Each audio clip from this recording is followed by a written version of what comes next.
안녕하세요. 2026년도 1회 전기 기능사 예상 문제 풀인데 전기 이론 예상 문제가 되겠어요. 요새 CBT로 전기 기능사 시험이 바뀌고 나서 뭐 저작권, 이 문제의 저작권이 상당히 문제를 대두가 있어요. 대두가 되고 있어요. 그래서 뭐 예상 문제 풀이다 이렇게 적어놓은 것을 여러분이 이해하시면 좋겠어요. 여러분 시험 볼 때 분명히 이 문제 60문제 중에서 최소한도 많은 문제가 출제되리라 이런 예상을 하고 있어요. 자, 1번은 전기량 25쿨롱에 이동시키는데 100줄이 필요했다. 기전력은 얼마인가? 우리 전하를 이동할 때 에너지가 뭐야? 전하를 이동할 때 에너지가 뭐냐? 전하를 이동할 때 에너지가 뭐냐? QV죠. 또 하나 뭐 있죠? 에너지가 콘덴서 에너지가 뭐죠? 이 둘을 혼돈하지 마세요. 전하를 이동할 때 에너지는 QV고 그 이외에는 전부 다 2분의 1 QV 된다는 걸 기억하시고요. 여기서 뭘 물어보냐? 기전력 V 물어 V. V는 뭐야? Q분의 W가 있죠. W가 얼마야? 100이고 25 되니까 뭐야? 4V. 답이 그래서 뭐 2번 되겠네. 자, 그러면 전열기에 V볼트를 인가하여 I 암페어 전류를 T세컨 동안 흘렸다. 발생하는 열량. 그러니까 열량은 일단 전력이 뭐냐? VI 또는 I 제곱R 또는 R분의 V 제곱이 전력이고요. 이게 전력이고요. 또는 전력량 전기 에너지 전기 에너지는 뭐야? 전력에다 뭘 곱한 거야? 시간 곱한 거지. 전력량 전기 에너지 나오면 무조건 PT를 쓰세요. PT를 써요. 다만 P 대신에 VI 쓸 거냐 I제곱 R 쓸 거냐 R분의 V제곱 쓸 거냐 그걸 문제를 보고 파악을 해야 되겠죠. 그래서 VIT도 전력량이고요. 그러면 I제곱 RT도 전력량이고요. R분의 V제곱 T도 전력량이에요. 이렇게 되겠죠. 근데 여기처럼 열량 나왔잖아요. 열량 나오면요. 무조건 전력량에다 0.24를 곱한 거예요. 또 0.24.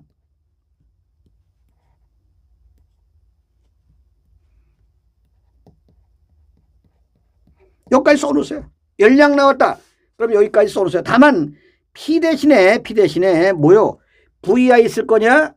I제곱 R 쓸 거냐? R분의 V제곱 쓸 거냐는 문제를 보고 파악을 해야 되겠죠. 뭐가 나왔어? I하고 T 나왔으니까 뭘 써? P 대신에 I제곱 R 쓰라는 거죠. 이런 의미죠. 이런 의미. 전력량, 열량은 항상 같이 공부를 하셔야 돼요. 공식을 따로따로 외우면 여러분 외우기 힘들어요. 3번은 진공 중에 두 점전화 사이에 플러스 Q1, 플러스 Q2 거리가 R메타에 작용하는 정전력. 이게 쿨롱의 법칙 아니에요? Q1 하고요. 둘 다 부호가 플러스죠. 이때 작용하는 힘이 쿨롱의 법칙 힘이 작용하잖아요. 4파이 입실론 제로 R 제곱분의 Q1, Q2 되는데 여기서 입실론 제로가 진공의 기준에서 뭐예요? 8.8 5 곱하기 10에 마이너스 12승 이거 페라드 퍼 메타 이거 되고요. 그럼 우리 4파이 입실론 제로분의 1 이거 입실론 제로 대신에 8.85 곱하기 10에 마이너스 12승을 넣으면 9 곱하기 10의 9승 이것도 암기해야 된다고 썼죠. 그래서 이게 뭐냐? 9 곱하기 R제곱분의 Q1, Q2가 이게 두 전화 간에 작용하는 힘이고요. 부호가 전부 다 플러스니까 뭐 부호가 같을 때는 반발력이지. 부호가 같을 때는 흡입력 이렇게 되겠지. 4번 보니까 동일한 인덕턴스 L인 두 개의 코일을 같은 방향으로 직렬인데 같은 방향인데 그럼 이게 뭔 뜻이죠? 인덕턴스는 L1과 L2가 있는데 인덕턴스는 U도 결합되는 성질이 들었었잖아요. 그럼 같은 방향이다. 이 우리가 약속한 거죠. 코일이 같은 방향이면 점에 앞에 같이 지키면 코일이 같은 방향으로 감겨놓은 거죠. 그럼 이때 합성 인덕턴스가 어떠냐? 합성 인덕턴스 우리 저항 직렬일 때 이때 합성 저항 R1 플러스 R2 했듯이 요거 인덕턴스가 뭐예요? 인덕턴스도 저항 직렬 연결하듯이 L1 플러스 L2도 하고요. 그 다음에 이 상호 인덕턴스 1차측 2차측 있잖아. 그러면 M 더하기 M 2M이잖아. 근데 약속이지. 코일이 같은 방향일 때 뭐야? 플러스고 코일이 하나는 앞에 하나 뒤에 지금 뭐요? 마이너스지. 근데 결합계수 K 값이 나왔잖아요. 그럼 여기서 상호 인덕턴스면 결합계수 K랑 어떤 관계 있지? 루트 L1, L2 이런 관계 있으니까 결합계수 K 값 나오면 이렇게 풀면 되겠지. L1 플러스 L2 여기 가동결합이니까 플러스 2 K 루트 L1 L2가 되잖아요. 근데 L1이 요걸 가동결합 풀어쓴다면 L1이 L이죠. L2도 L이죠. 결합계수가 0.5고요. 루트 L 곱하기 L 되니까 0.5 곱하기 2는 2잖아요. 루트 밖으로 L 나가잖아. 그럼 뭐야? L 더하기 L이니까 뭐 3L. 그치? 우리 교재에서 아마 결합계수 K가 1일 때 플러스가 1. 그럼 1 넣으면 뭐 나왔었지? 그때 4L 나왔었지. 제가 이거 4L 해주면서 0.5일 때도 나올 가능성이 있다 해서 제가 문제를 풀린 기억이 있어요. 5번 봅시다. 5번. 자, 정연파 교류의 최대 전압이 300V면 최대값 VM이 300V라는 거잖아요. 평균값. 그럼 정연파일 때 실효값과 평균값이 있었잖아요. 정연파 실효값 뭐야? 루트 2분의 VM이지. 최대값을 루트로 나눈 거고. 평균값이 뭐야? 평균값. 정연파의 평균값 뭐 나왔어? 파이분의 2 VM 되죠. 지금 평균 전압 물어봤잖아요. 이거 늘어나는 건 파이분의 2 곱하기 VM이 300인가요? 이거 계산하라는 거죠. 그래서 요 계산하니까 191 나오네. 자, 오음의 법칙에 대하여 맞는 거. 오음의 법칙. 우리가 I꼴 R분의 V 또는 뭐 V꼴 R이꼴 뭐예요? 제가 많은 설명드렸지만 비례 반비례 나오면 분자는 비례하는 거 아니에요? 분모는 반비례하는 거죠. 그래서 전류는 뭐야? 전압의 비례하고 저항의 반비례하는 거죠. 그래서 전류는 저항의 반비례. 이게 틀렸지. 그러면 전압은 전류에도 비례하고 저항에도 비례하는 거잖아요. 전압은 전류에 비례한다. 이거 2번은 맞네요. 3번은 저항은 전압에 비례하고 전류에 반비례하잖아. 전압에 반비례한다. 비례한다 맞잖아. 그래 맞지. 전압은 전류에 비례한다. 그래서 2번만 맞은 거죠. 2번만 맞다. 다 틀렸어. 자, 비례 반비례. 분자는 비례, 분모는 반비례. 여러 번 설명드렸어요. 7번 보면 전기량 1A는 몇 킬로인가? 우리 전기량 나오면 공식이 3개 있었죠. 전자 나오면 뭐예요? 개수 곱하고. 전류 나오면 뭘 곱하라고? 시간 곱하고. 정전 용량 나오면 전압 곱하셨잖아. 이 전화량 나왔다. 이 세 가지 이거 뭐 기능사나 산업기사나 기사나 이거 세 가지 중에 하나 있을 거예요. 자, 전기량 Q는 여기는 뭐냐? 요게 암페어가 전류잖아요. T가 시간이잖아요. 이걸 쓰라는 건 이거. 근데 요게 암페어 전류가 이거 암페어고 세크잖아. 암페어 세크. 이게 바로 쿨롱이랑 암페어 세크랑 같은 거예요. 그럼 지금 뭐야? 1 암페어 아워를 1 암페어 세크로 고치라는 거죠. 1시간이 뭐 얼마야? 3600초니까 이게 뭐요? 1 곱하기 3600 암페어 아워. 그래서 3600 쿨롱이 되겠죠. 뭐 이런 문제가 되겠죠.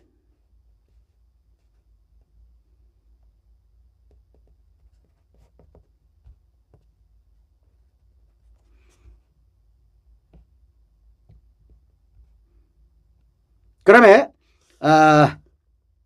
8번 보니까 서로 두 개의 서로 다른 금속 접합부에 온도차를 주면 기전력이 발생하는 거. 이게 제어백 효과, 펠티 효과, 톰슨 효과 계속 반복돼서 나오는 거예요. 세 개를 구분을 잘 해두셔야 돼. 자, 일단 말이죠. 여기처럼 온도차를 주면 기전력이 발생한다. 그죠? 열을 주면 전기가 발생한다. 이건 뭐냐? 제어백 효과, 제어백.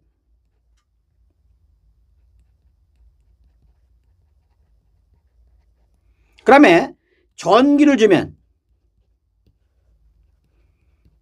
열이 발생하는 거. 전기를 주면 열이 발생하는 거.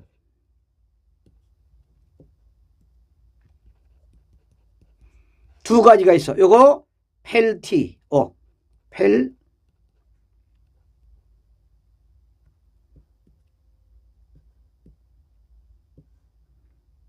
펠티의 효과고요.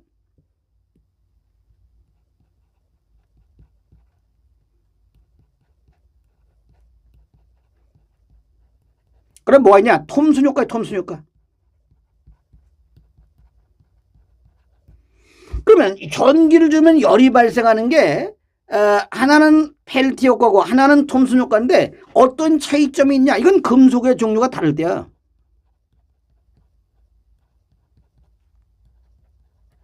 종류가 다를 때. 여긴 뭐냐? 동일 금속일 때야. 여기는 뭐야? 온도 제어를 주면 전기가 발생하니까 재백 효과, 재백 효과. 우리 냉장고가 뭐냐? 냉장고가 뭐요? 우리가 전기를 주면 냉장고 안에서 열이 흡수하고 냉장고 밖에 열이 발산하잖아요. 그건 뭐냐? 냉장고는 펠티 효과야, 냉장고. 같이 기억하세요.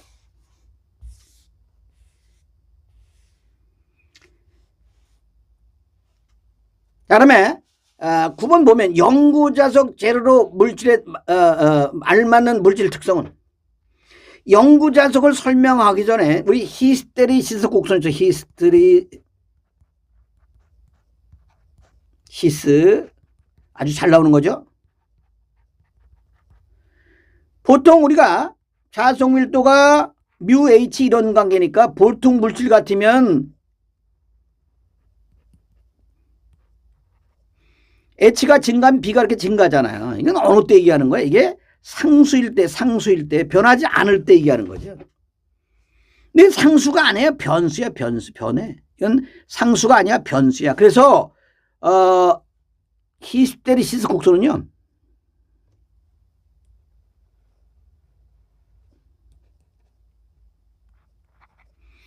H가 증가하면 B가 증가하는데 직선상은 증가하지 않고 곡선상은 증가해, 이렇게. 그 다음에 포화 특성이 있어. 어느 정도 증가하면 포화 상태가 되면 H가 증가해도 B는 증가하지 않아요. 그러면 보통 물질 같으면 H를 다시 감소시키면 이 곡선을 따라 내려오는데 일단 증가할 때 다시 감소시키면 이 곡선을 따라 내려오는 것이 아니라 이런 곡선을 그려. 이런 곡선이 히스테리시스 곡선이다. 히스테리시스 특성이다. 이렇게 얘기를 해요. 그럼 히스테리시스 걸어서 이거 종축, 이게 종축이거든. 중축 또는 세로축. 이건 뭐냐? 자석 밀도죠. X축이 뭐야? 횡축, 가로축. 횡축 또는 가로축은 뭐냐? 자개의 세계 또는 자장의 세계. 그다음에 이게 종축과 만나는 거 뭐냐? 종축과 만나는 거. 이건 뭐야? 잔류작이다, 잔류작이. 횡축과 만나는 걸 뭐라 그러냐? 보자력이다, 이렇게. 그래서 영구자석은요. 영구자석은 잔류자기도 크고요. 잔류자기도 크고 뭐야? 보자력도 커야 돼. 그 잔류자기와 보자력 모두 커야 된다. 이게 그래야 히스테리시스 곡선 면적도 크잖아요. 이게 큰 것이 영구자석의 힘의 크기가 큰 거죠. 그래서 잔류자기와 보자력 모두 커야 된다. 그럼 전자석은 뭔 전자석.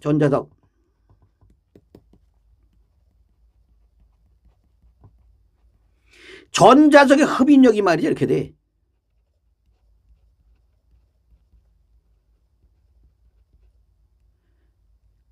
그러면 자, 전자석의 흡인력 이렇게 되는데 여기다 이제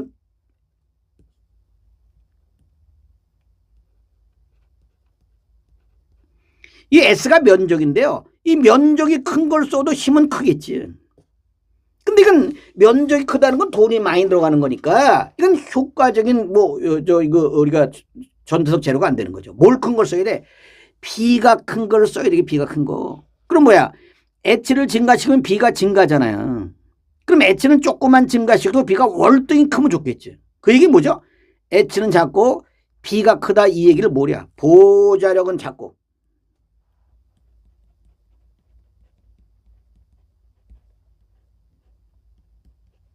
잔류자기가 큰 물질.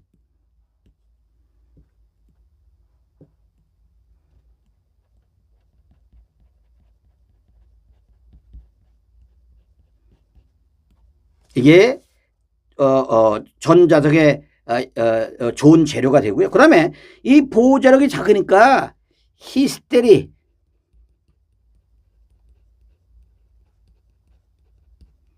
곡선 면적도 작죠. 영구자석은 다 크고요. 전자석은 뭐예요?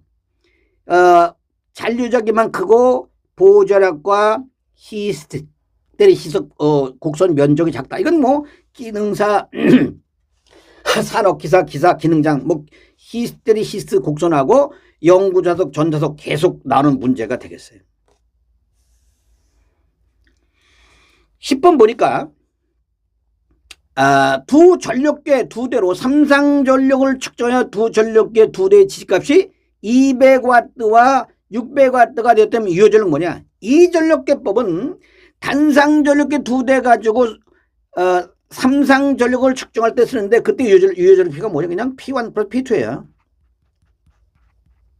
그럼 뭐야 이거? 200 더하기 600이니까 뭐야? 800. 그래서 답이 3번 되겠지. 자, R1, R3 세 개의 저항을 병렬로 연결할 때 우리가 두 개 병렬은 뭐 그냥 많이 봤죠.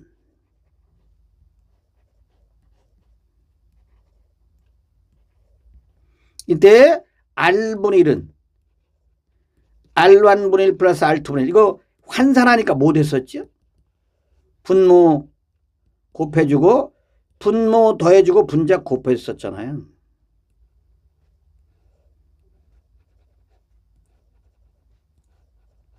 세 개 병렬이면요. R분의 1은 R1분의 1 플러스 R2분의 1 플러스 R3분의 1 되는데 이걸 계산하면요. 두 개 직렬도 두 개 곱했잖아요. 세 개 직렬도 세 개 곱하면 R1, R2, R3고요. 분모는 돌아가면서 곱하면 R1, R2, R2, R3, R3, R1 이렇게 하면 되겠지. 답이 2번 이렇게 되겠네요. 12번 보면 6페럿 4페럿과 6페럿 콘덴서를 직렬. 그럼 뭐요? 콘덴서 두 개가 이렇게 직렬 연결된 거지. 양단에 여기 뭐야?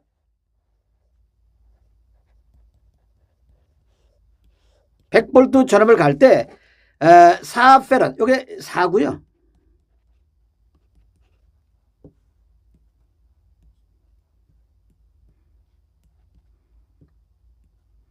자, 4에 걸리는 전압 얼마냐 그잖아. 직렬일 때 전압이 분배되잖아요. 그 분배되는 저 V1이 얼마야? 저항이라면 R1 플러스 R2는 자기께 왔었잖아. 콘덴서는 남의 거지. C1 플러스 C2는 이거 뭐야? V1이니까 뭐 C2가 오는 거 C2가 오는 거지. C1이 4 6분의 6 곱하기 100이니까 얼마야? 60 1번 되겠네.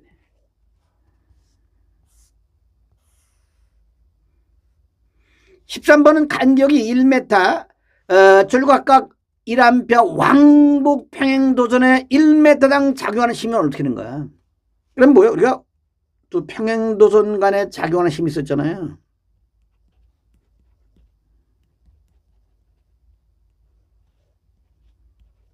이때 작용하는 힘이 뭐 됐었죠? 2파이 입실론 2파이 뮤제로 2파이 r분의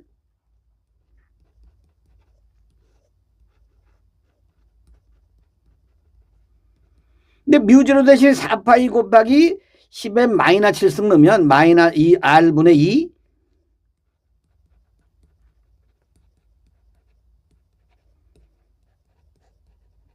이게 됐었죠. 그러면 이거 전류가 동일 방향일 때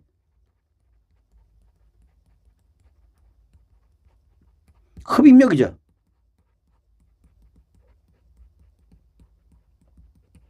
반대 방향일 때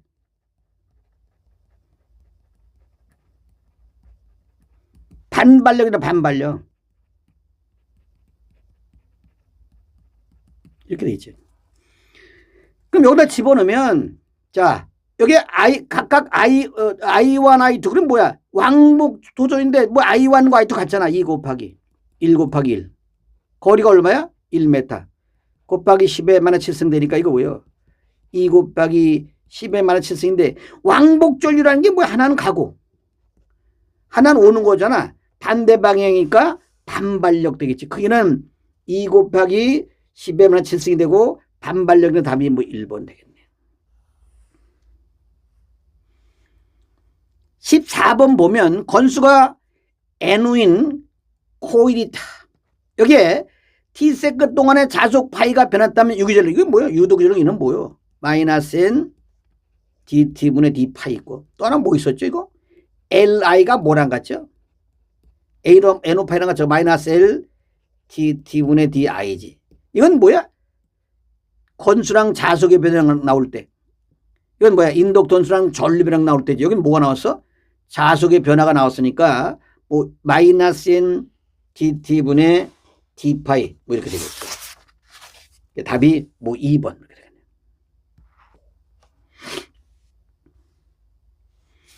자 15번은요.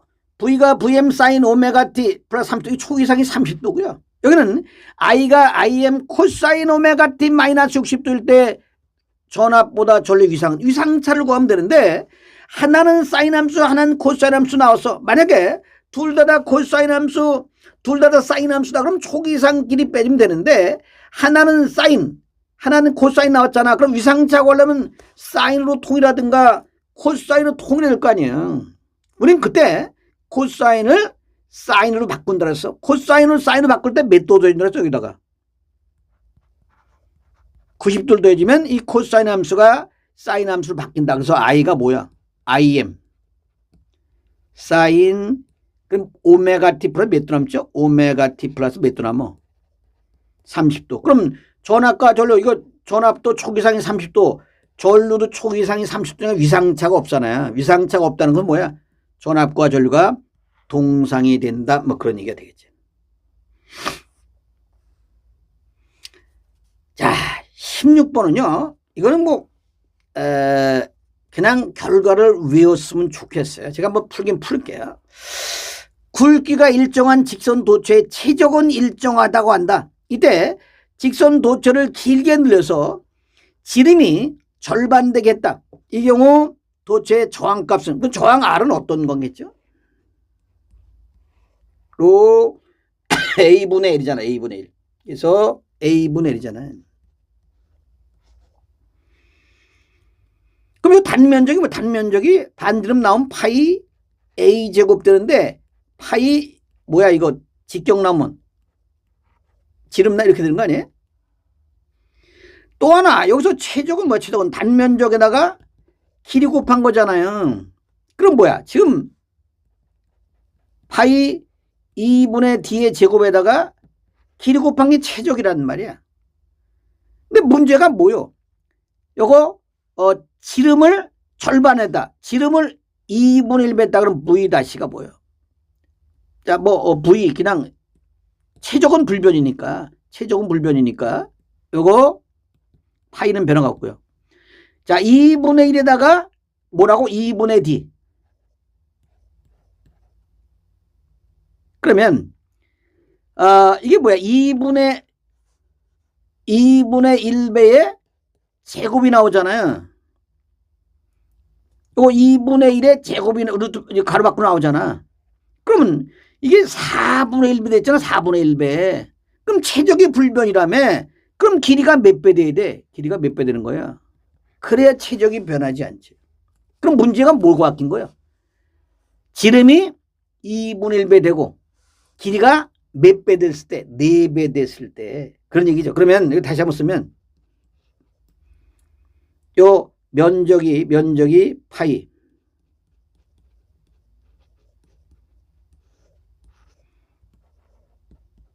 고유정은 변화가 없고 길이가 몇 배 됐다고?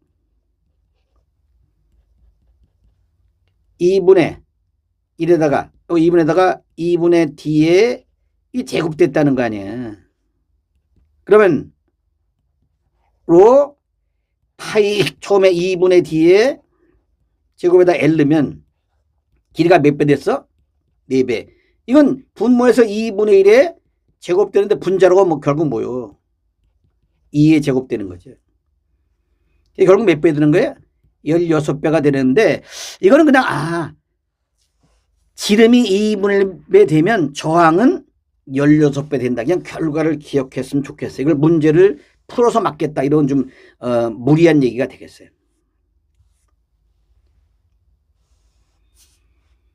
자, 17번 보면 10A 전류를 흘렸을 때 50W인 저항에.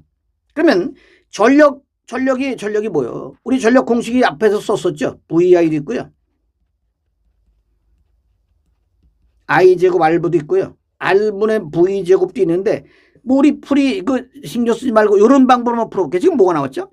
전류가 나오고 전력이 나오면 지금 전류가 나오고 전력이 나오면 뭘 구할 수 있어? 저항을 구할 수 있어. 저항은 P가 50이고요.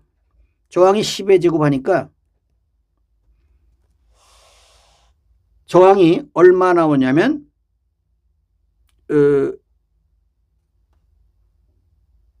0.5나 0.5 그죠? 0. 그러면 자 21대 전력이 얼마나 되잖아. 그때 P는 뭐야? 그럼 뭐야? 20의 제곱 곱하기 0.5 이거 계산하라는 거죠. 계산하니까 얼마가 나오는가 하면 200W가 200W. 우리 교재처럼은 비례식으로 풀어도 관계는 없어요. 비례식으로 풀어도 관계없어. 답이 뭐 2번 되겠네요. 자, 18번은요. 정전 용량 페럿. 우리 정전 용량 단위 페럿이잖아. 예? 같은 건 뭐냐? 우리 앞에서 이랬는데 우리 전기량 나왔다. 뭐죠? 전자라면 개수 곱하고 전류 나오면 시간 곱하고 정전 용량 나오면 전압 곱하라 썼잖아요. 그럼 요식했어. C꼴 봐요. C꼴.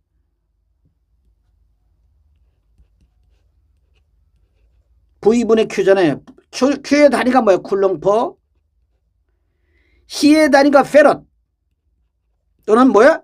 쿨롱퍼 볼트. 페럿 또는 쿨롱퍼 볼트. 뭐 답이 뭐 2번 되겠죠.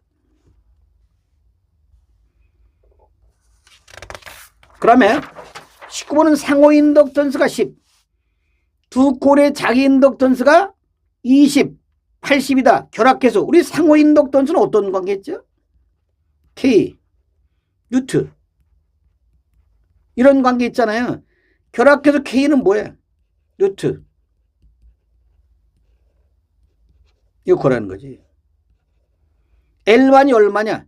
20이고요. L2가 얼마냐? 80이고요. M이 얼마냐? 이렇게 계산하니까 0.25 이게 답이네요. 자, 20번 보면요.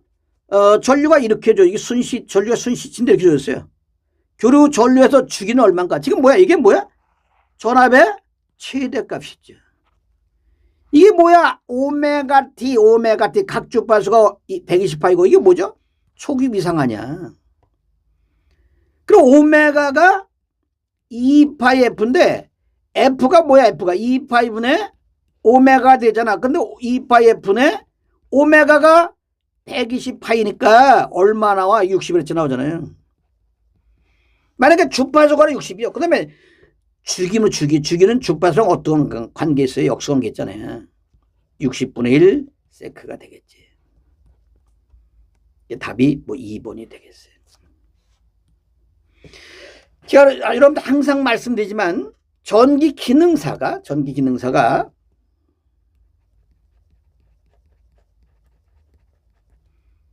전기이론, 전기기기, 전기설비 이게 몇 문항 출제가 되죠? 이 중에서 60문항 중에서 뭐야? 36개 득점이면 합격이죠.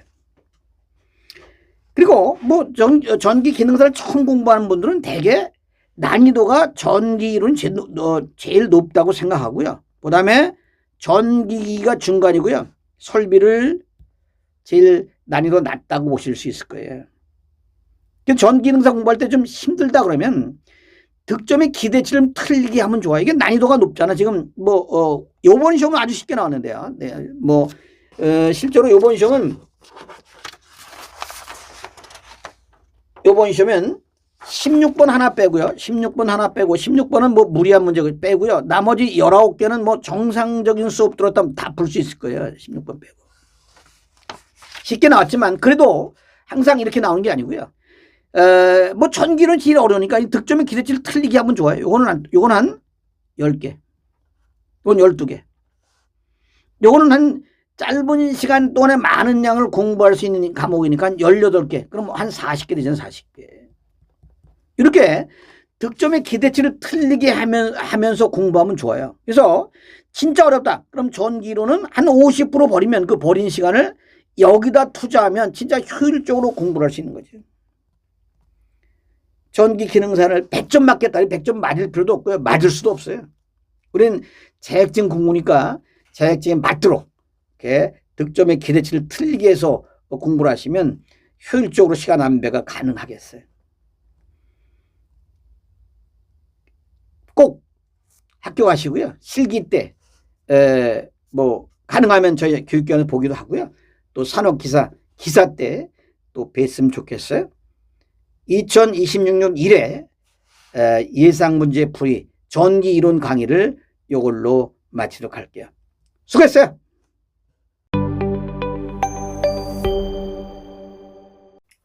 자, 예, 반갑습니다. 오늘 이제 2026년 1회 전기기능사 CBT 문제, 이제 전기기기 전 한번 해설해 보도록 할게요. 2026년 1회 문제라고 보시면 됩니다. 먼저 반도체에 대해 전공은 우리가 이제 어떻게 생성되는가 이제 이렇게 물어봤는데, 이제 하나 정도만 이건 이제 답의 형태로 기억 좀 해주시고요. 여러 번 나왔던 문제죠. 우리가 말하는 이제 전공이라는 건요, 이 결합전자의 이탈로 빈 자리가 생기는데, 이제 그 빈 자리를 우리가 뭐라고 한다? 전공이라고 하죠. 그래서 정답은 4번 되겠습니다. 이런 문제는 좀 이제 틀리시면 안 되는 문제죠. 네. 22번에 보면 이제 접지의 목적과 거리가 먼 건데, 사실 여기서 좀 우리가 해 드리고 싶은 말이 뭐냐면, 일단 접지는요, 우리가 말하는 접지는 무조건 무엇 때문이냐면, 안전 때문이에요. 대표적으로 우리가 이제 접지를 하는 이유는 화감기라고 좀 표현해 볼게요. 화감기. 여기서 이제 화라는 건 화재 사고를 방지하고요. 그 다음에 감은 감전 사고를 방지하고, 기는 바로 뭐가 되냐면 기기의 손상을 방지하죠. 그래서 지금 문제에서 가장 이 거리가 먼 내용이 누구냐면 얘죠. 전기 설비의 용량 감소와 관련된 내용은 전혀 관련이 없어요. 기출 문제를 풀 때요. 이게 이제 우리가 어떤 얘기를 드리고 싶냐면, 이 문제 말고도요, 접지의 목적과 관련된 내용의 문제가 있는데, 여기서 이제 여러분들이 기억하실 내용은 사실상 안전 때문입니다. 요것만 기억하시면, 기출문제 웬만한 문제는 그냥 따로 접지의 목적을 우리가 외우실 필요가 없고요. 그냥 답으로 찍어도 될 정도로 가장 이제 오답이 되는 경우가 그냥 오답만 얘기하면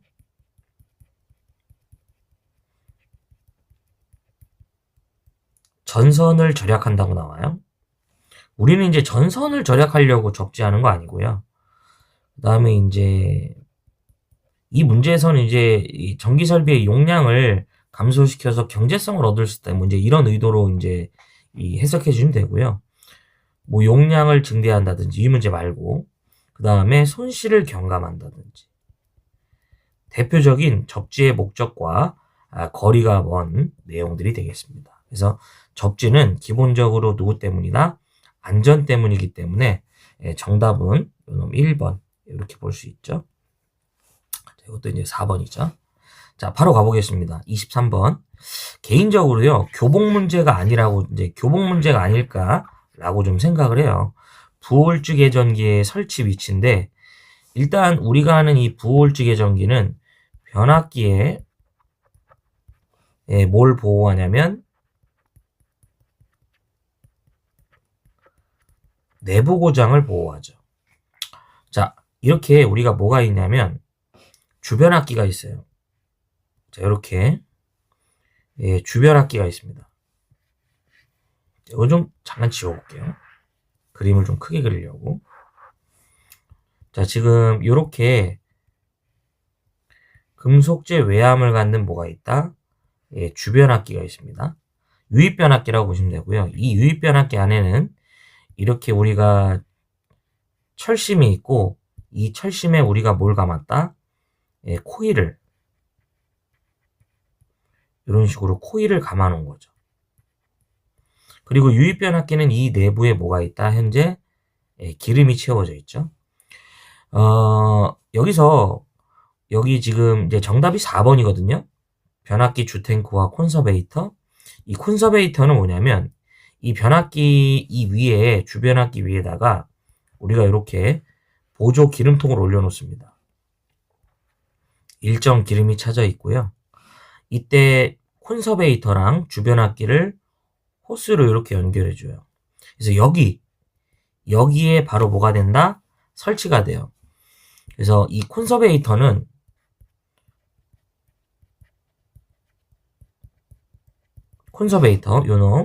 요놈은 바로 보다 변압기에 이제 변압기 위에 절연유라고도 하죠. 변압기 위에 뭘 방지한다? 열화를 방지하죠. 열화. 어떤 대상이 그 자신의 초기 특성을 유지하지 못하고요. 지속적인 데미지를 받아서 점점 약화되는 거죠. 우리가 이렇게 여기에다 한전 전원을 연결하고요. 여기다 이렇게 부하를 연결하면 이 코일에는 전류가 흐르죠.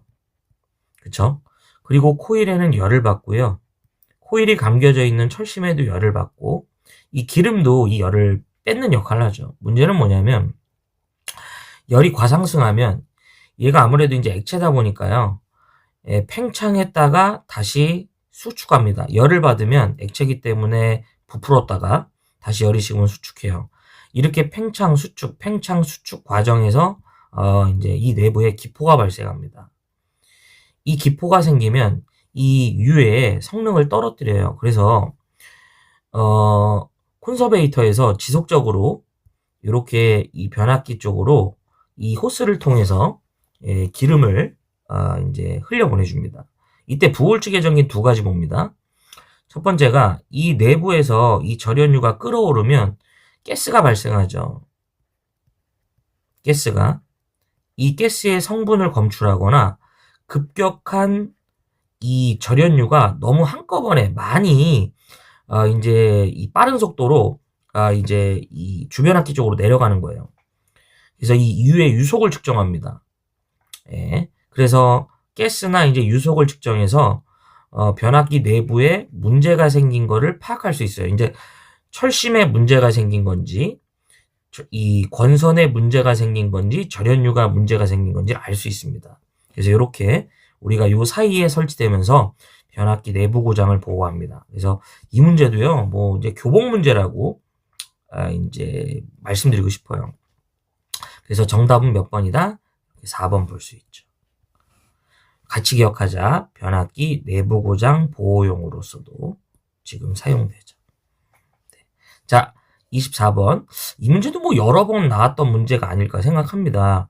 다음 중 전력 제어용 반도체 소자가 아닌 거랍니다. 보면 이제 사실은 이제 그냥 바로 정답 말씀드릴게요. LED의 경우는 반도체 소자라고 할 수는 없죠. 이거는 이제 발광 소자라고 이제 볼 수 있죠. 그래서 이런 문제는 틀리지 말자. 그래서 정답은 2번 이렇게 볼 수 있죠. 뭐 더 얘기할 게 없기 때문에 바로 넘어가겠습니다. 25번. 동기 속도가 1800rpm이고요. 주파수가 60에 동기 발전기의 극수는 개인적으로 이제 기능사 문제는 가장 기본적인 문제죠. 동기 발전기에 우리가 극수인데요. 지금 우리가 아는 동기 속도 ns는 동기 발전기의 계좌의 속도죠. P분의 120에 뭐가 된다? F로 이렇게 결정할 수 있습니다. 이때 문제에서는 지금 극수를 물어봤죠. 그래서 P는 ns분의 120의 F로서 지금 동기 속도가 1800이고요. 그 다음에 120에 F는 주파수죠. 60해서 두들기면 몇 극 나온다? 이렇게 4극 나옵니다. 뭐 여러 번 출제됐던 문제죠. 예. 이런 문제도 반드시 요 기본적인 요식 있죠? 요식은 필수입니다. 요거 동기발전기의 계좌의 속도죠. 네, 필수로 외우셔야 돼요. 그걸 우리는 동기 속도다. 자, 거기 보시면 이제 26번이죠. 이 문제는 이제 좀 요즘에 대세 문제인 것 같아요. 개인적으로. 요즘에 이제 많이 출제되는 대세 문제다. 이제 이렇게 말씀드리는 거예요. 예. 일정 방향으로 좀 말씀드리고 싶어요. 일정 방향 나오는 순간 방향성이 부여됐다고 보시면 돼요. 그러니까 이제 계전기가 예를 들어서 어떤 이렇게 계전기가 있다면 방향성이 부여되면 이 전후사고에 대한 그런 걸 인지할 수 있어요. 그러니까 요즘에 나오는 계전기들은 방향성이 부여됐다고 보시면 됩니다. 이제 이걸 우리가 DSR이라고 하는데 다이렉셔널 쇼트 릴레이 뭐 이런 식으로 얘기하는데 그 방향성이 부여된 이제 과전류 계전기라고 보시면 좋죠. 그래서 일정 방향 나오면 여러분들 항상 뭐만 기억하자? 요거 방향만 기억하시면 돼요.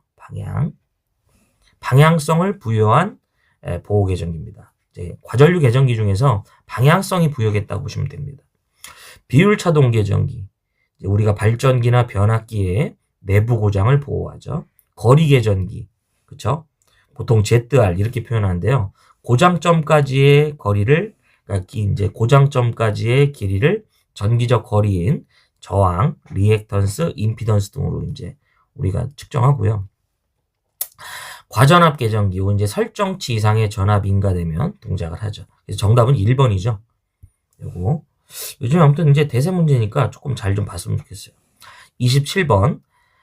낮은 전압을요, 보편적으로 낮은 전압을 높은 전압으로 승합한답니다. 이때 사용되는 변압기 결선. 보편적으로요, 우리가 여러분들 이 델타 결선은 전압이 일정하죠. 그리고 선전류가 상전류의 루트 3배 크지만 Y결선은요. 이 Y결선은 지금 여기서 말한 대로 선간전압이 상전압보다 루트 3배 큰 결선이 되죠. 그래서 보편적으로요. 우리가 승합이 되려면 뒤에가 Y가 와야 돼요. 그리고 또 하나가 이 델타의 경우는 전압이 일정하기 때문에 보통 승합이 되려면 1차는 델타로 보고요. 2차는 Y결선으로 보는 게 일반적인 승합결선이라고 봅니다. 그래서 정답은 뭐냐면 델타 Y 결선인 요 2번으로 볼 수 있죠. 예. 그래서 이것도 자주 보이죠. 그쵸? 예, 그래서 2번. 자, 그 다음에 이제 28번. 동기기의 전기자 권선법이 아닌데요. 이게 사실 여러 번 나왔죠. 뭐냐면 이 동기기의 전기자 권선법은 우리가 고상권, 패로권, 그리고 2층권이죠. 이 2층권 안에 우리가 뭐가 있어요? 중권과 파권이 있는데 동기기는 오로지 뭐다? 중권만 쓰고요. 그리고 분포권과 단절권을 사용하죠. 네. 그래서 지금 보면 전절권은 해당이 되지 않습니다. 그래서 뭐 이제 해설해 보면 1번이죠. 동기기의 전기자 권선법인데 앞에 이제 고상권, 패러권, 2층권 이제 고패이라고 기억하셔요. 그 다음에 이제 중권이 있고요. 그 다음 단절권, 분포권 이런 식으로 되어 있죠. 그래서 여러분들 이렇게 볼 수 있죠. 이런 문제 틀리시면 안 됩니다. 자, 그럼 29번 볼게요. 1차 측 전압이 13200에 2차 측 전압이 220V인 단상 변압기에 이번에는 지금 보다 6600의 전압을 가하면 2차 전압은 얼마인가? 지금 이런 얘기죠. 지금 이렇게 철심이 있고요. 철심이 있고 1차 전압이 얼마래요? 자, 이게 이제 변압기는 1차와 2차 이렇게 코일이 감겨 있죠. 1차 전압이 아이고 이건 잘 안 보이니까 코일 그릴 때만 지금 13200이었고 2차 전압이 얼마? 이제 220이었다 이거죠. 자, 먼저 첫 번째 조건으로 우리가 권수비 알 수 있어요. 우리가 말하는 권수비 A는 V2분의 V1의 B죠. 그래서 V2가 220이고요. 그 다음에 요 놈은 13200이죠. 이걸 계산기로 누르시면 여러분들 60 나옵니다. 그러니까 요게 지금 이 변압기는 권수비가 60이다 이거죠. 근데 이제 제가 새로이 요 1차 측에다가 얼마? 6000V를 가하면 여기는 얼마가 나와? 이 뜻이죠. 그럼 결과적으로 좀 전에 말한 요 권수비식을 다시 한번 이용해서 V2 전압을 구하면 V2는 A분의 V1이죠. 그럼 V1이 지금 6000이었고요. 그 다음에 권수비가 60인 변압기니까 계산하시면 몇 볼트? 100볼트가 이렇게 나오죠. 정답은 1번 볼 수 있죠. 풀 줄만 아시면 이제 숫자만 바뀌는 거기 때문에 변압기 권수비 문제도 여러분들이 필수적으로 암기를 하셔야 될 내용이라고 저는 강조드립니다. 자, 30번. 동기 속도를 ns, 회전 속도를 n이라 했을 때, 슬립을 s라 했을 때 2차 효율의 올바른 표현이네요. 우리가 이제 이건 이제 좀 제가 정리해드리면, 우리가 말하는 2차 효율은 2차 출력이라는 걸 2차 입력으로 나눌 수 있습니다. 이때 여기서요, 요 놈을 우리는 뭐라고 하냐면 2차 출력이라고 하고요.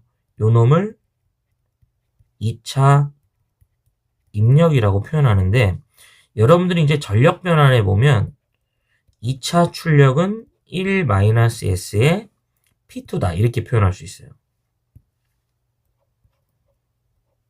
이렇게. 그러면 이 식을 통해서 이 P2 자리에 얘를 대입하면 P2는 가만히 그대로 두고요. P0 자리에 요걸 대입하는 거죠. 1-s의 P2 되죠. 그래서 이렇게 날아가게 되면 답이 되는 게 이제 이 첫 번째가 누가 되면 1-s입니다. 그래서 식을 좀 이 밑에다가 다시 한번 좀 이쁘게 정리하면 2차 효율은 2차 입력을 2차 출력을 2차 입력으로 나누죠. 요거를 전개하면 1-s예요.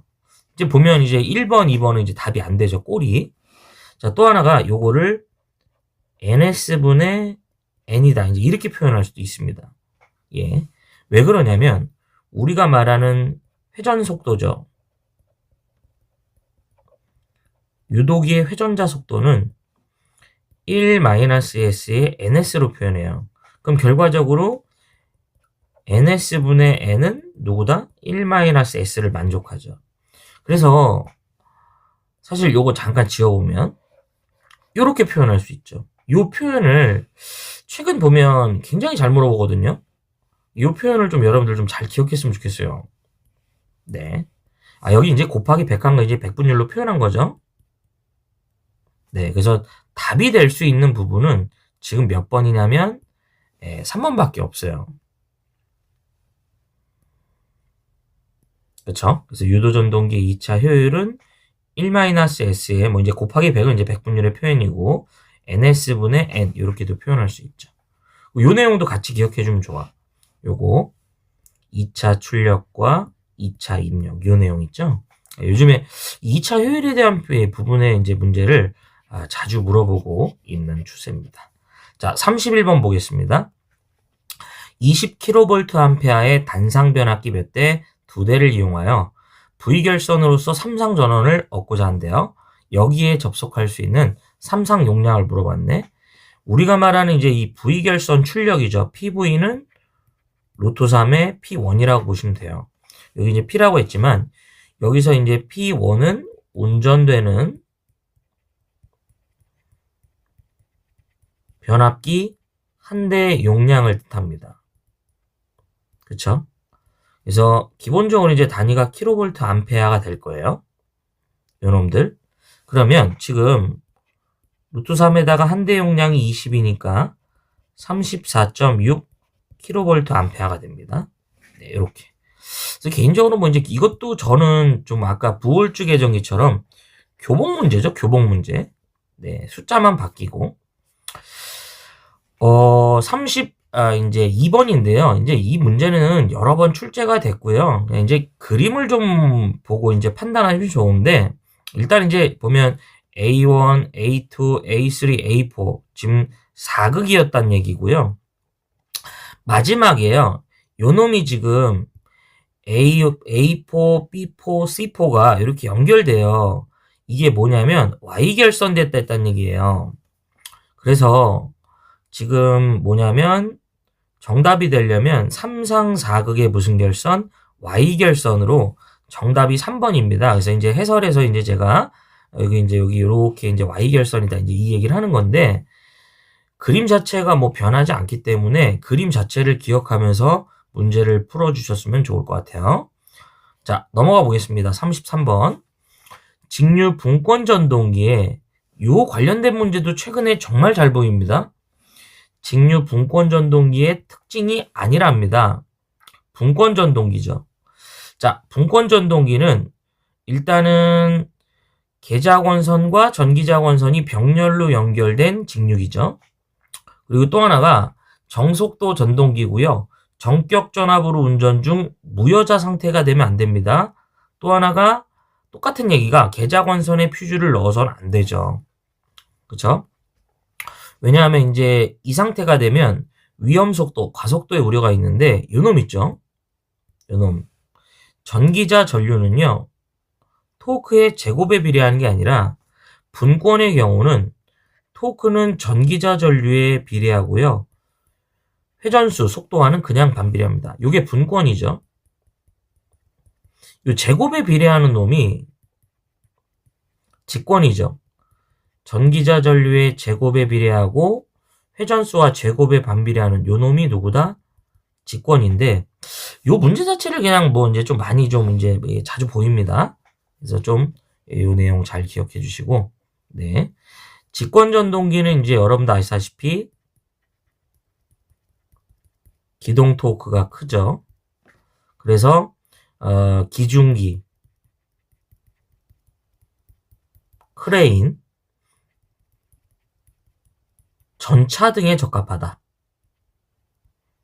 이런 얘기 같이 기억해 주시면 좋죠. 예. 자, 34번 보겠습니다. 예. 그래서 여기서 이제 전차는 이제 탱크가 아니고요. 전기철도를 얘기하는 거죠. 예. 34번. 육국의 1200rpm으로 회전 중인 동기발전기와 여기 키워드죠. 병렬운전. 예. 병렬운전하려는 8극의 동기발전기 회전수. 여러분들 일단 우리가 병렬운전을 하려면 병렬운전 조건이 있습니다.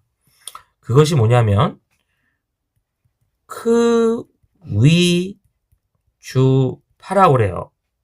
발전기를 병렬운전할 때는 요 네 가지 조건을 일치한 상태에서 병렬운전을 해야 됩니다. 이게 달라지면 이제 이상현상이 생기는데 여기서 크는 기전력의 크기가 같을 것이고요. 위는 기전력의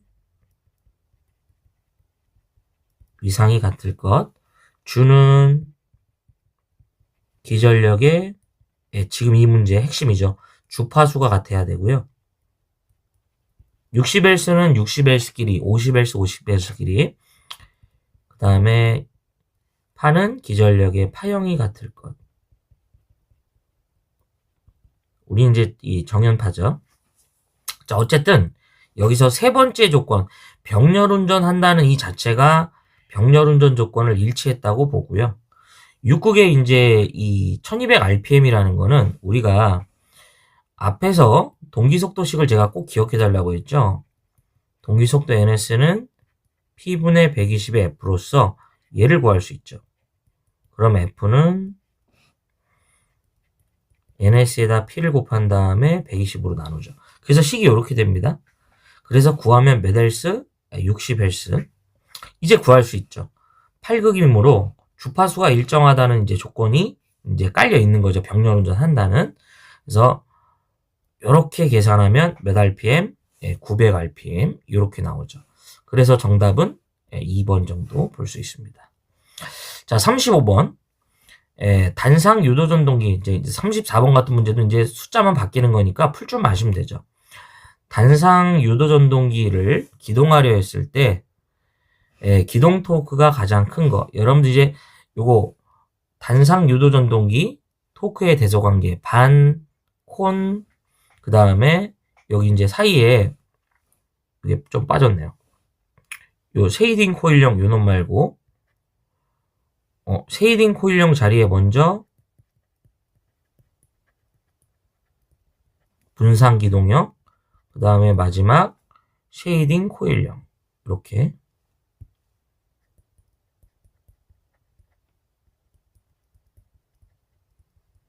들어갔으면 좋겠어요. 그래서 외우실 때는 이렇게 반콘 분쇄 이렇게. 요 문제는 기동의 토크가 가장 크지 이제 큰 문제를 낼 수도 있지만 가장 작은 거 이렇게 물어볼 수도 있어요. 그러니까 이때 얘가 없으면 후순위로 얘가 답이 됩니다. 가장 작을 때 요 쉐이딩 코일형이 없으면 분산 기동형 답이 돼요. 이제 중간에 이제 반발 유도형 제가 안 했는데요. 답을 찍을 때 도움이 안 돼서 원래는 반반콘 분쇄해야 되는데 정답은 지금 몇 번이에요? 2번 볼 수 있죠. 이렇게. 자, 그 다음에 36번. 전기자 저항이 0.1, 전기자 전류가 104, 유도기 전력이 110.4랍니다. 분권 발전기의 단자 전압은. 자, 우리가 분권 발전기의 유기기 전력이는 V 플러스 IA, RA죠. 문제에서 물어본 건 얘죠. 그러면 V는 E-IA, RA 되겠습니다. 그래서 지금 기전력이 110.4 마이너스 전기자 전류가 104에 저항이 0.1이기 때문에 얘를 계산하면 100V 좀 되겠습니다. 37번 변압기의 1차 턴 횟수가 80, 2차 횟수가 이제 320회랍니다. 2차 측 전압이 100V라면 1차 전압. 사실 이 37번은요. 숫자만 바뀌었지 29번이랑 방법이 똑같죠. 그래서 이런 얘기죠. 지금 이렇게 변압기에 철심이 있는데 요 철심에는 1차 측에는 몇 회?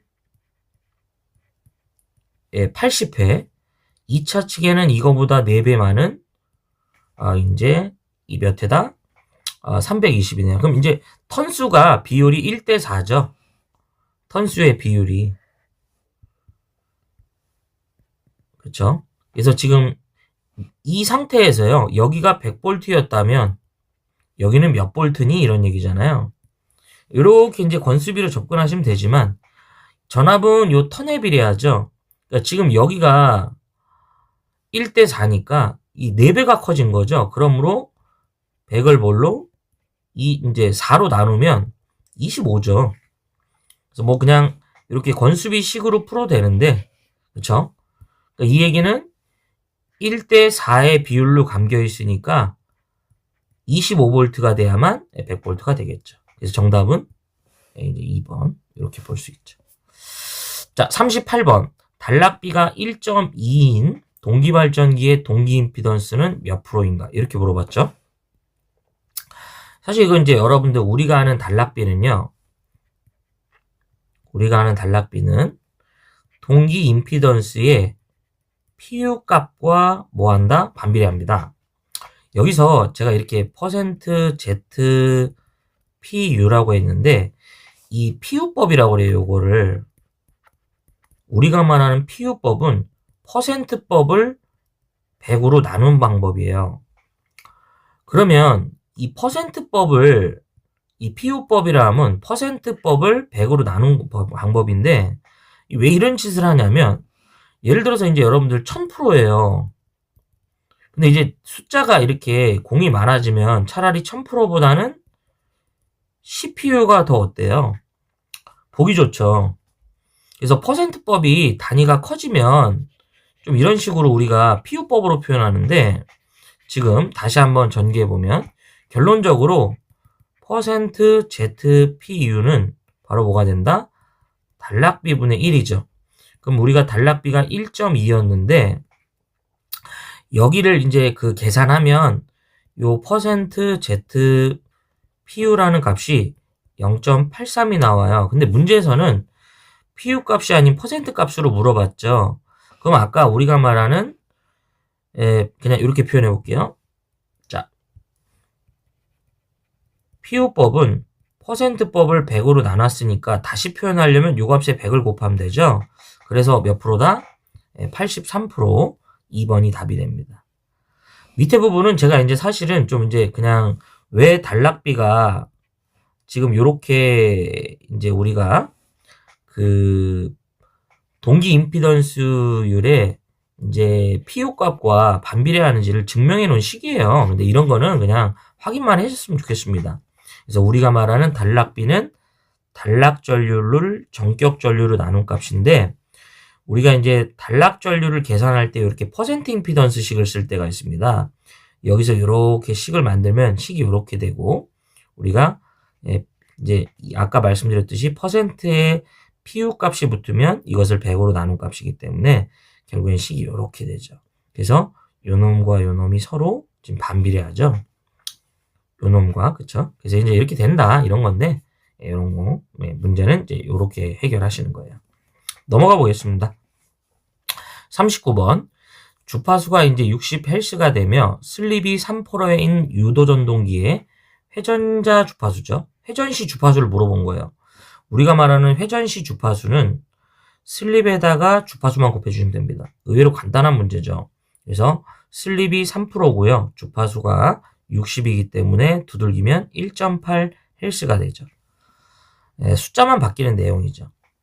그 다음에 이제 40번 보겠습니다. 40번. 직류기에서 계자에서 만들어진 자석을 전기자에 고르게 분포한대요. 자, 이게 사실 누구냐면 공극입니다. 우리가 이렇게 계자가 있고요. 계자가 있고 이 계자 내부에 바로 뭐가 있냐면 이렇게 전기자가 있다고 보시면 됩니다. 이렇게 이때 요 계자와 전기 사이에 떨어진 요 공간을 우리가 뭐라고 한다? 공극이라고 그래요. 그래서 실상 공극은 요 계자에서 우리가 N극에서 S극 쪽으로 무한정 자기장을 주죠. 이 자기장이 전기자에 고르게 분포하도록 영향을 주는데 사실 이제 너무 커도 문제예요. 요 공간이 너무 크면 문제가 되죠. 그래서 보통 3에서 이제 8mm 정도 이제 이렇게 보는데, 지금 이 문제는 이제 이 공극을 말합니다. 그래서 조금 어려웠던, 일반적이지 않았던 문제가 될 수도 있었을 것 같아요. 그래서 여기까지 이제 여러분들 이제 그 전기기기 관련된 문제 풀이였고요. 어디까지나 그냥 참고용으로 한번 이제 보셨으면 하는 거죠. 그래서 문제, 제 개인적으로 이걸 다시 한번 좀 말씀드리면, 틀리지 말아야 될 문제. 제가 이제 틀리지 말았어야 된다라고 보면 몇 번이냐면, 이제 뭐 좀 틀려도 된다? 이런 문제 거꾸로 좀 얘기를 해보면, 저는 솔직히 뭐 다 평이했어요. 38번 좀 어려웠다라고 볼 수 있고요. 이제 여기 요 관계에 좀 보기 좀 어려워요. 그 다음에 40번 좀 보기 어렵죠. 38번, 40번 정도 좀 그렇습니다. 예, 나머지는 좀 그렇습니다. 그래서 여러분들 잠깐 쉬었다가요. 이제 제 3과목 전기 설비 때 또 뵙도록 하겠습니다.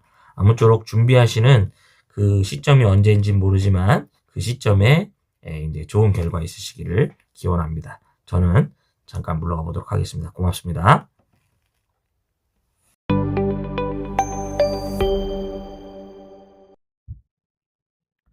자, 반갑습니다. 이제 오늘은 이제 지난 시간에 이어서요. 2026년 1회 이제 전기기능사 CBT 3과목 전기설비 한번 해설해 보도록 하겠습니다. 바로 가겠습니다.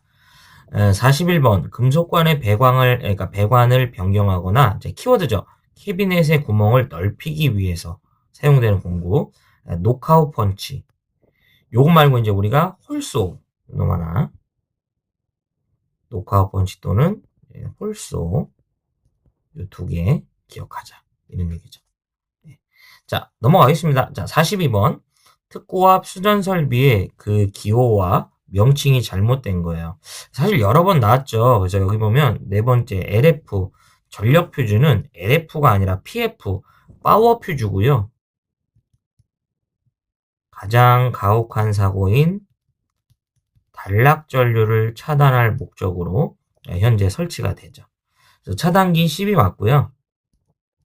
달러기 DS 맞고 LA 피렉이 맞습니다. 자, 43번. 한국 전기 이제 설비 규정에 따라 합성 수지관 상호 접속을 할 때 관 삽입 깊이는 관 바깥지름의 몇 배 이상으로 하는가? 단 뭐래요? 접착제를 쓰는 경우가 아니랍니다. 이렇게 우리가 합성 수지관을 삽입할 때에는 그냥 생짜로 삽입하는 게 아니라 여기에다가 커플링을 대죠. 이렇게. 이때 삽입되는 관의 지름을 D라고 하고요. 삽입되는 관의 길이를 L이라고 하면 1.2D 이상이 나와야 합니다. 만약에 이제 접착제를 쓴다고 했으면 0.8배예요. 여기다 이제 우리가 본드 발라주거든요. 이제 그 접착제를 쓰는 경우가 아니기 때문에 이제 1.2배 되겠습니다. 그래서 정답은 4번 볼 수 있죠. 추가적으로 이제 볼 수 있는 게 한 본의 길이가 이제 4m. 방금 얘기한 거죠. 관과 박스를 삽입할 때 그 삽입 깊이는 관 바깥지름의 1.2배. 만약 이제 접착제를 사용하면 0.8배. 이 정도 같이 볼 수 있고요. 이놈 지지점 간의 거리, 요놈 우리가 이제 벽에 고정할 때 요런 거 우리가 설치하죠. 새들과 새들 사이의 간격은 1.5m 이하마다 설치한다. 이런 얘기죠. 정답은 4번입니다. 이런 문제 틀리시면 안 되고. 44번. 점유 면적이 좁고요. 뭐 운전, 보수 등이 안전하기 때문에 공장이나 전기실에 사용되는 배전반. 그냥 이제 여름제 수배전반, 요거 배전반 나오면요. 무조건 큐비클형. 다른 말로 보다 폐쇄식 배전반이라고 보시면 됩니다. 다 이거예요, 지금. 이렇게 이제 전기 설비를요. 금속재 외암 안에 두는 거예요. 이런 식으로. 전기 설비를 이렇게 여러 큐비클을 둬갖고 금속재 외암 안에 두어서 현재 전기실을 구현하죠. 예, 요 외암 안에 전기 설비 놓고요. 요 외벽에다가 우리가 요걸 조작할 수 있는 스위치 같은 거 이제 이렇게 설치해서 이제 실질적으로 그 전기 설비와 그 작업자와 그 전기 설비가 접촉될 우려가 없고요. 뭐 외부에서 뭐 쥐나 뭐 다른 것들 이제 들어갈 일들이 거의 없죠. 다 이겁니다. 자, 넘어가 보겠습니다. 45번. 셀룰로이드 성냥, 석유류 내지 기타 가연성 해자. 여기가 키워드죠. 위험 물질을 이제 제도가 이제 제조. 위험 물질을 제조 또는 저장하는 공사의 공사 방법이 아니에요. 여러분들 위험물을 제조 또는 저장하는 곳의 전기 공사는요. 같이 하자. 가연성 먼지. 이제 먼지를 분진이었다가 먼지로 개정했어요. 그래서 가연성 먼지가 체류하는 장소의 공사 방법이 같습니다. 그래서 금캐에다가 하나 더 된다 기억하시면 돼요. 그래서 이때 두께 2mm 합성수지관은 무조건 되는 게 아니라 두께 2mm 이상이어야만 됩니다. 그래서 지금 해당하지 않는 게 몇 번이에요? 3번 되겠습니다. 그래서 이제 기출문제에 보면 여기를 틀린 걸로 낼 때도 있어요. 두께를 2mm 미만의 합성수지관 공사를 하였다 이런 식으로. 그래서 위험물을 제조 또는 저장하는 장소와 가연성의 먼지 분진이 같다 기억하자. 자, 46번. 금속 덕트 내에 절연전선을 넣을 경우 금속 덕트의 크기는 그 전선의 피복 절연물을 포함한 단면적의 총합계가 덕트 내의 단면적의 몇 프로 이상이어야 되는가? 여러분들 이제 덕트 내의 전선의 단면적은요. 그 덕트의 내에 넣는 전선의 단면적은 이제 20% 이하가 됩니다. 만약 조건이 전광 표시나 제어 회로용이라면 50%까지 허용하는데 조건에서 어디를 봐도 전광 표시 제어 회로용이 없죠.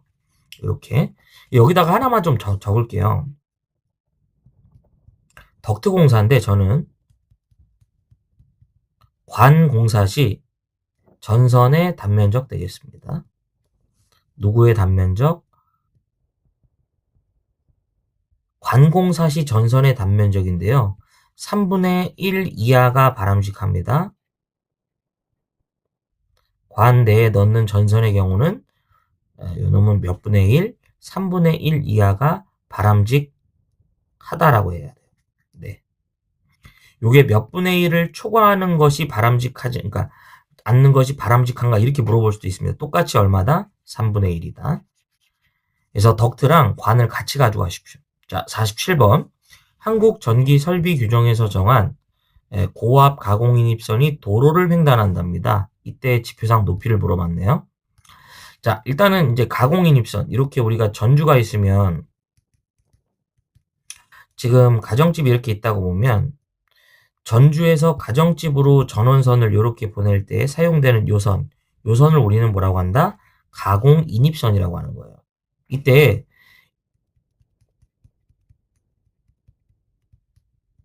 가공인입선의 지표상 높이라고 해볼게요. 이때 조건이라고 해보고요. 저압이랑 고압이 시험 문제입니다. 자, 조건 이제 도철행 해볼게요. 여기서 도는 도로를 횡단하고요. 철은 철도를 횡단하고 횡은 횡단보도교 위를 말합니다. 먼저 저압 가공인입선이 도로를 횡단하면 최소 5m 이상 높이에 두고요. 고압은 기본적으로 6m, 철도는 6.5m 이상 높이에 가선합니다. 횡단보도교인데 저압의 경우는 기본적으로 3m 이상 높이에 두는 걸 원칙으로 하고요. 고압에서는 횡단보도교 위가 3.5인데 걔를 물어보는 게 아니라 전선에 위험 표시라는 걸 뒀대요. 그때는 3.5m 되겠습니다. 여기서 이제 여러분들 횡단보도교 위는 뭐냐면 미안합니다. 우리가 이제 차량이 다는 곳을 이제 횡단하는 곳은 이제 도로 이제 횡단보도라고 하지 교라고 안 하죠. 이제 육교라고 보시면 됩니다. 이렇게 볼 수 있죠. 위험 표시는 이렇게 전선이 있고 이렇게 위험해라는 표지판을 두면 지면으로부터 그 높이를 3.5m까지 감할 수 있어요. 물론 이 두 개항은 안 된다라는 전제 조건이 있고요. 문제에서 지금 물어본 거 이거죠. 고압이고요. 도로횡단하는 거죠. 그러므로 6m 이렇게 볼 수 있죠. 뭐가 나올지 모르기 때문에 표를 꼭 기억을 하셔야 돼요. 네. 48번 보겠습니다. 자, 한국 전기 설비 규정에 따른 가공전선의 케이블을 사용할 때 이 조가용 선으로 케이블을 시설한대요. 이때 무슨 얘기냐면 조가용 선의 굵기를 물어봤어요. 자, 무슨 얘기냐면 제가요, 이렇게 전선을 공중으로 가선하려고 그래요. 이렇게. 근데 제가 사용하는 전선이 나전선, 절연전선이 아닌 케이블을 공중에 가선하면 조건이 있습니다. 우리는 조가용선을 먼저 설치해서 케이블을 이렇게 가선해서 조가용선을 이렇게 케이블을 묶어주라는 얘기예요. 사실 여러분들 케이블은 공중으로 가선하면 무게가 많이 나가기 때문에 처짐의 정도가 크죠. 그래서 지금 제가 이렇게 빨간색으로 그린 요 놈이 바로 뭐가 된다? 조가용선이라고 보시면 됩니다.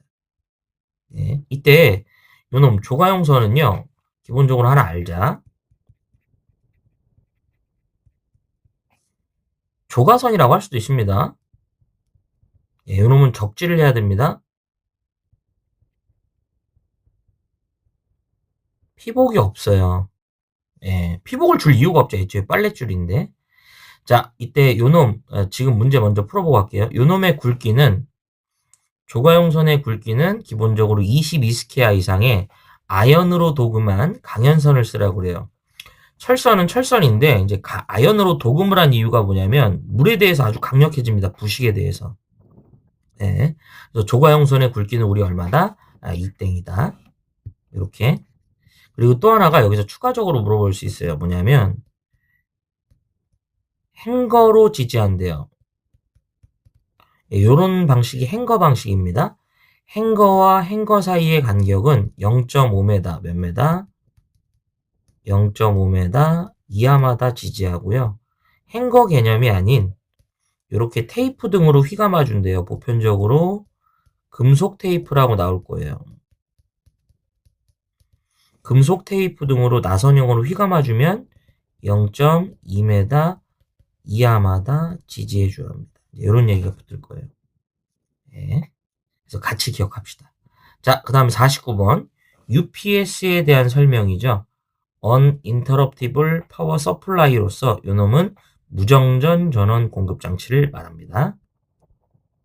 그래서 전산실 같은데 우리가 이제 여러분들 비상전원으로 많이 쓰이는 게 이제 UPS 설비도 있지만 비상발전 설비 있죠. 근데 비상발전 설비는요, 정전이 되면 순간 정전이 있습니다. 발전기가 전격으로 확립하기 전까지는 정전이죠. 가변전압, 가변주파수 VVVF, 정전압, 정주파수 CVCF죠. 회전수 조절하는 장치 아니고요. 자, 50번 가겠습니다. 옥내배선의 그 이제 공사에서 절연전선의 피복을 벗길 때 사용하면 편리한 공구 뭐죠? 와이어 스트리퍼죠. 이건 뭐 교복 문제죠. 예, 1번. 51번. 이런 거는 제가 개인적으로요, 세모칩니다. 이제 제가 세모친 거는 그냥 지어내게 좀 그냥 뭐 이렇게 말은 거지만 뭐 틀려도 된다. 왜냐하면 어디를 틀 줄 몰라요. 이게 뭐냐면 터널이나 갱도, 기타 유사한 장소에서 사람이 상시 통행하는 터널 내 공사 방법으로 적절하지 않는 건데 여기에 이제 할 수 있는 공사가 금속관, 합성수지관, 그 다음에 금속재 가요전선관, 케이블, 애자공사 등이 가능하거든요.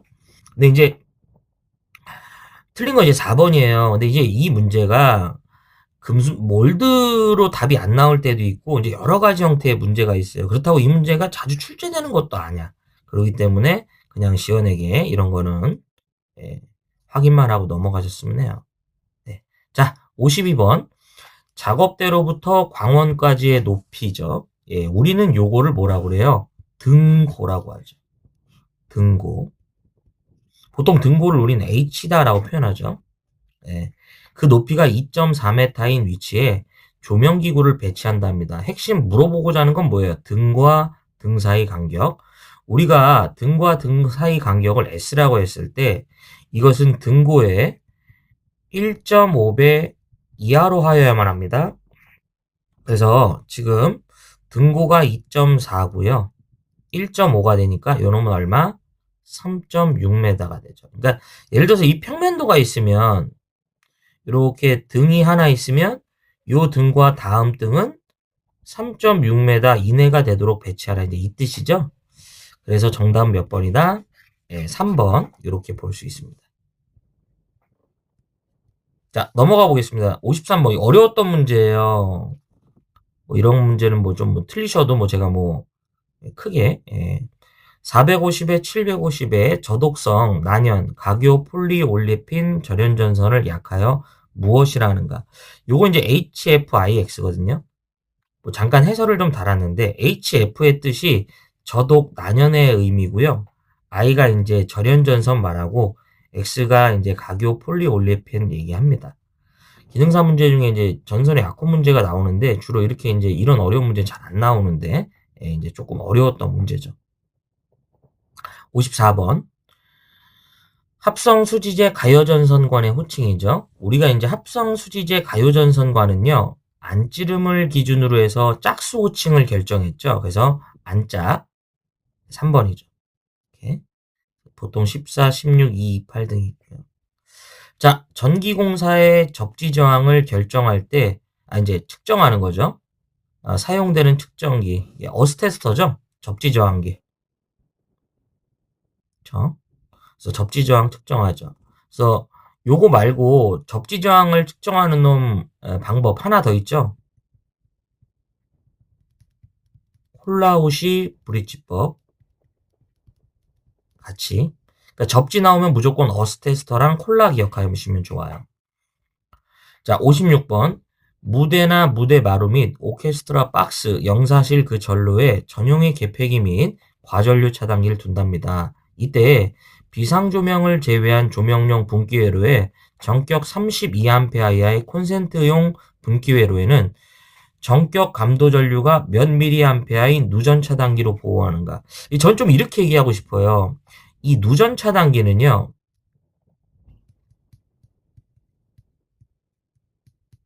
감도 전류를 물어보면 다 30입니다. 누전 차단기는 감도 전류를 물어보면 다 30이라고 보시면 돼. 근데 하나는 아니야. 뭐냐면 물기나 습기를 취급하는 장소에 우리가 콘센트를 두죠. 이 콘센트를 보호하기 위한 누전 차단기는 15mA 이하의 것을 쓰죠. 그러니까 이거를 전부 세분화하면 답도 없어요. 그러니까 제가 원하는 이제 암기 방법 뭐냐면 누전 차단기에서 감도 전류 물어보면 우리는 무조건 얼마다? 30이다. 다만 어디일 때만 물기 습기일 때만 15다. 좀 이렇게 정리했으면 좋겠어요. 네. 좀 어려운 문제일 수도 있지만 생각보다 이렇게 정리하면 아무것도 아닌 문제죠. 정답은 이제 2번입니다. 자, 57번. 가정용 세탁기에 사용되는 콘센트죠. 이 기본적으로요. 우리는 3극을 쓰지 않죠. 단상이기 때문에 2극입니다. 그리고 또 하나가 여름 때는요. 물을 취급하는 장소는 접지극이 있어야죠. 접지극이 있는 15A의 2극 콘센트. 요게 딱 적당하네요. 그래서 여러분들 이제 우리가 콘센트를 보면 예전에는 이렇게 이제 콘센트 이렇게 보면 구멍이 요렇게 이제 있으면 옛날에 없었는데 이제 요즘 나오는 거 보면 요렇게 이제 금속체가 이렇게 나와 있잖아요. 요걸 이제 접지극 부지라고 그래요. 예, 누전 차단기 빨리 떨어뜨리려고 하는 건데 요즘엔 아주 그냥 이게 달려 나오죠. 예. 58번. 이것도 조금 어려웠던 문제 중에 하나죠. 흔하지 않은 문제. 다음 중 케이블 공사에 따른 설명 중 옳지 않은 겁니다. 중량물의 압력 또는 현저한 기계적 충격을 받을 우려가 있는 곳에 포설을 한다면 케이블에는 적당한 방호 장치를 하도록 하래요. 이게 뭐 어디를 봐도 뭐 이제 좀 트집 잡을 곳이 없죠. 그다음에 이제 전선은 원래 이제 케이블 공사의 규정은 케이블 및 캡타이어 케이블일 것이에요. 이것도 큰 문제가 안 돼요. 요 3번이 잘못됐습니다. 사람의 접촉 우려가 없는 곳으로 수직으로 붙이면 7m가 아니라 요게 이제 6m가 돼야 돼요. 요게 좀 잘못됐어요, 요거. 근데 이제 우리 케이블을 조영제를 따라 시설하면 2m 이하로 지지하는 거, 요거는 기억해 줘야죠. 이제 잘 물어보죠.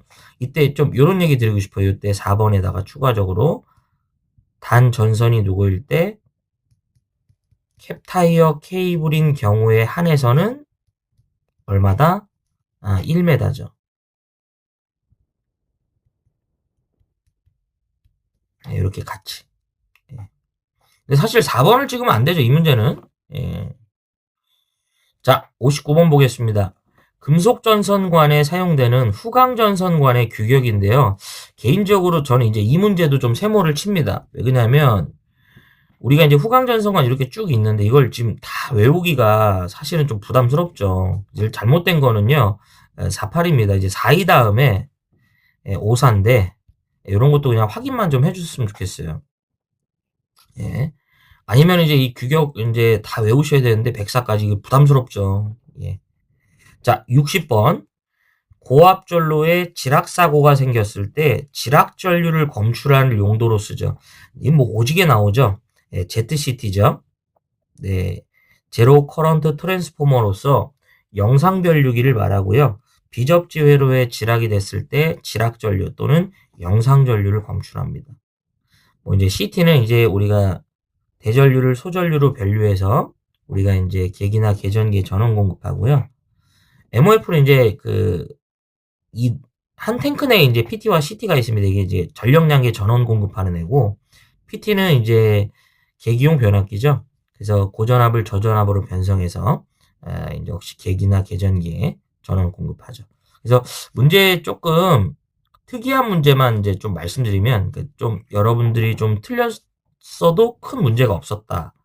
그러니까 보는 게 몇 번이냐면, 저 개인적으로 이제 51번, 53번, 그리고